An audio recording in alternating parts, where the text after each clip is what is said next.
Como reconhecer a verdadeira igreja de Cristo? Você sabia que existe um povo lavado e redimido no sangue do Cordeiro aqui na terra, que é a igreja do Senhor Jesus? Muito bem, me acompanha nesse estudo porque Deus quer falar ao seu coração. Não esqueça que o PDF desse estudo estará no nosso canal ali do Telegram. Vá na descrição do vídeo e link ali, porque ali você poderá estar conosco no Telegram. Muito bem, olha só. Eu vou apresentar 4 palavras em grego. 4 palavras em grego, vou transliterá-las logicamente. Essas 4 palavras são fundamentais. Eu poderia falar muitos exemplos e requisitos que são fundamentais para que exista uma igreja, como ser uma igreja verdadeira, tá bom? Mas vou falar apenas 4. Quem sabe eu vou fazer uma live e vou me aprofundar nesse assunto aqui, tá bom? Em primeiro lugar, como reconhecer uma igreja? O que tem uma igreja que de fato a faz ser verdadeira, a noiva do Cordeiro aqui na terra? Primeira coisa, número 1, koinonia. Koinonia. Koinonia, o que significa koinonia? Koinonia significa comunhão. Comunhão. E esse foi o maior desafio do próprio Jesus, ao ver tantas diferenças, ao ver tantas classes sociais, ao ver tantos interesses mesquinhos e tantas divisões, o próprio Jesus, na hora de partir, preste atenção, ele poderia ter orado tantas coisas e pedido tantas coisas ao Pai, antes de partir ali no Getsemane, ele orou e ele clamou a oração mais profunda, eu creio que existe em todo o texto sagrado. No capítulo 17 de João, ele pede que eles sejam um, que eles sejam um. Ele não disse, Pai, dá-lhes poder, Pai, que eles operem milagres, que eles façam coisas maravilhosas e miraculosas. Não, ele disse, Pai, que eles sejam um, assim como tu és comigo um, que eles sejam um. Então, a comunhão, a koinonia, unifica a verdadeira igreja e a reconhece como igreja do Senhor. Vou anotar aqui em 1 João 1,7. 1 João 1,7, é epístola, tá? A primeira epístola de João diz assim claramente: se porém andarmos na luz, como ela está na luz, nos mantemos em comunhão. Nos mantemos em comunhão uns com os outros, e o sangue de Jesus nos purifica de todo pecado.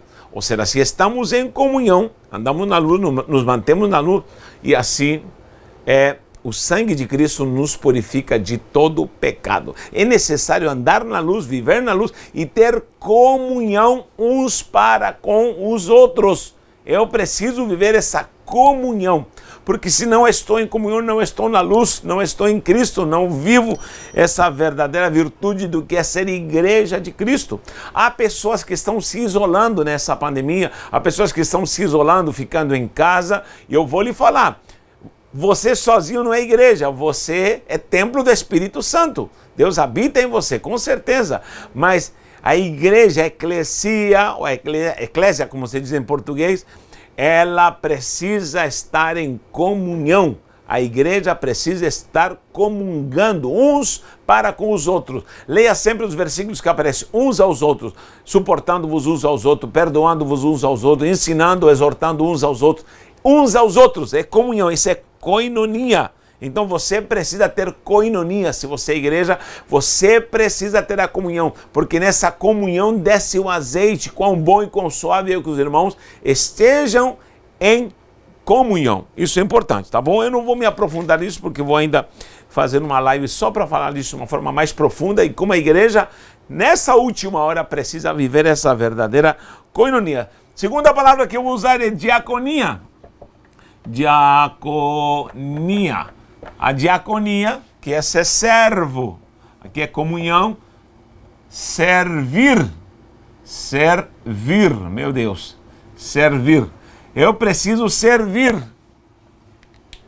Então nós precisamos ter uma vida de serviço, uma vida de entrega para sermos servos de Deus, tá bom? O próprio Jesus disse que ele veio como servo, o Filho do Homem não veio para ser servido, mas veio para servir. Ele abdicou da sua glória. Em Filipenses você vê claramente capítulo 2, quando ele abdica da glória, ele deixa a glória e não usurpando ser igual a Deus aqui na terra, ele se humilhou tanto até a morte e morte de cruz. Lucas 22, 27, olha o que diz. Lucas 22, 27, diz claramente: pois qual é maior, quem está na mesa ou aquele que serve? Qualquer um poderia falar, lógico, quem está na mesa é o Senhor e o servo o serve. Ele disse: porventura não é aquele que está na mesa, é o que está mandando tudo, pois no meio de vós eu sou aquele que está servindo. Olha o que Jesus falou: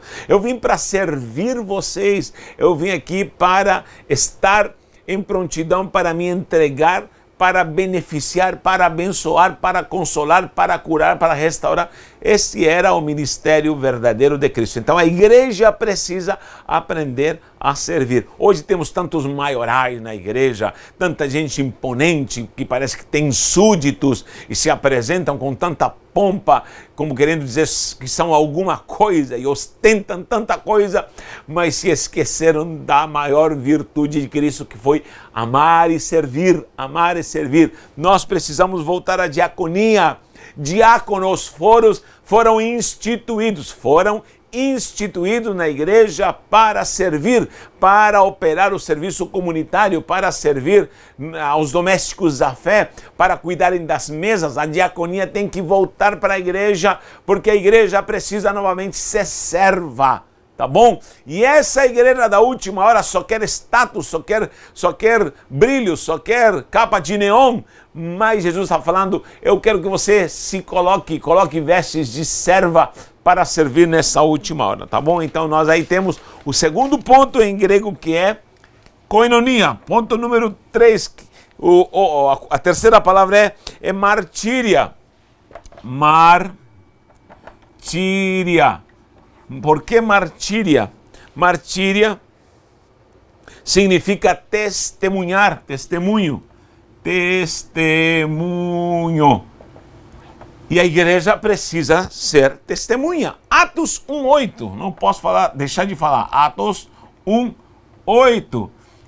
Mas recebereis poder quando venha o Espírito Santo sobre vós, e ser-me-eis minhas testemunhas, tanto em Jerusalém, Judeia, Samaria, até os confins da terra. Abrange todo o planeta, porque o próprio Cristo delegou o seu poder. Todo poder me é dado no céu e na terra. E entregou esse poder. E aí ele diz, portanto, vão, façam discípulos. Em Mateus você vê isso, como ele os comissiona e os envia. Ele já estava para subir ao Pai. Acabou aqui todo o seu ministério, mas ele entregou e delegou à igreja para que sejam testemunhas e testifiquem do amor de Deus. Como falta hoje gente que será dando um bom testemunho. Hoje em dia, quando você fala que é cristão, às vezes se torna sinônimo de ser tolo, e você é zombado, produto de zombaria ser cristão. Por quê? Porque ser cristão, ou o que estão fazendo por aí, certos cristãos, está fazendo com que o evangelho seja vituperado. Eu sou pastor, quando alguém me diz, eu pastor, e as pessoas me olham, porque já sinônimo de pastor é pilantra, safado, sem vergonha e ladrão. E você tem que viver e provar e trabalhar e dar um testemunho para que as pessoas digam, você, pastor, é diferente, você é diferente. Quanta gente dentro de um táxi, às vezes voando em aviões, aeroportos, ou às vezes com um vizinho, as pessoas me dizem, você realmente é diferente. Por quê? Porque há tantos maus exemplos, gente, e eu tenho que me esforçar para dar testemunho, tenho que me esforçar para ser um bom exemplo, por favor. Eu sempre digo, querido, não existem pastores pilantras, não existem pastores ladrões, não existem. Existem pilantras que se dizem pastores, existem pessoas sem caráter que se dizem pastores, mas não existem pastores pilantras. Os pastores do Senhor, escolhidos por Deus, são homens santos, consagrados. Tem falhas como todo mundo, porém são homens que têm compromisso com a verdade. Não existem pastores pilantras. Existem pilantras que se dizem pastores e estão trabalhando, estão maculando a imagem do Evangelho. Paulo quantas vezes diz, eu estou aqui em defesa do Evangelho, meu Deus do céu. um defensor do Evangelho, um apologista do Evangelho. Por quê? Porque havia já mau testemunho naquela época. Então, martírio é um bom testemunho, anunciar a Cristo, testificar, operar maravilha, entrar nas casas. Hoje temos o prazer de entrar nas casas e fazemos a obra em tantos lugares. Por quê? Porque é necessário sair e dar esse testemunho. Não fique confinado, não fique trancado, amedrontado. Deus te chamou para você sair, ide e façam discípulos, é a ordenança do Senhor. E por último, carisma, caris. 4, caris. Caris, o carisma. Esse caris significa dom, virtude, a própria graça, a graça. E essa graça, esse dom gratuito, essa virtude santa, essa virtude que nasce do coração de Deus, que nos dá a excelência do poder para podermos demonstrar quem somos. É a essência do próprio Deus em nós, tá certo? Então nós temos a gratuidade em nós, essa graça abundante. Então nós precisamos ter esse carisma do próprio Deus para podermos avançar e ao mesmo tempo o povo reconhecer que somos de Deus. O carisma, o dom de Deus em nós faz com que as pessoas digam, de fato, essa pessoa tem Deus, tem Deus. Em Atos 2:47, Atos 2:47 diz que a igreja caía na graça do povo. Vou ler aqui, diz assim: louvando a Deus e contando com a graça, a simpatia do povo. Eis a característica da igreja. Eles viviam em comunhão, tinham tudo em comum, compartilhavam tudo, estavam em unidade. Hoje tantas divisões que há na igreja e falta a verdadeira comunhão, a verdadeira graça, essa virtude sobrenatural do próprio ministério de Cristo. E diz que o povo via essa comunhão e essa graça abundante neles. E essa graça, esse carisma estava neles. E diz, enquanto isso acrescentava-lhes o Senhor, dia a dia os que iriam ser salvos. Todo dia havia gente nova se convertendo, porque a igreja tinha carisma, amabilidade, bondade, fé, mansidão, temperança, alegria, virtude do céu, milagres, maravilhas, dom de língua, dom de profecia. Meu Deus, coisas sobrenaturais aconteciam na igreja apostólica. Então temos aqui pelo menos 4 itens que devem ser salientados. Há muito mais: coinonia, diaconia, martíria e carisma. Caris, que é a graça do Senhor. Que Deus te abençoe e que você possa ser igreja verdadeira de Cristo Jesus. Um abraço.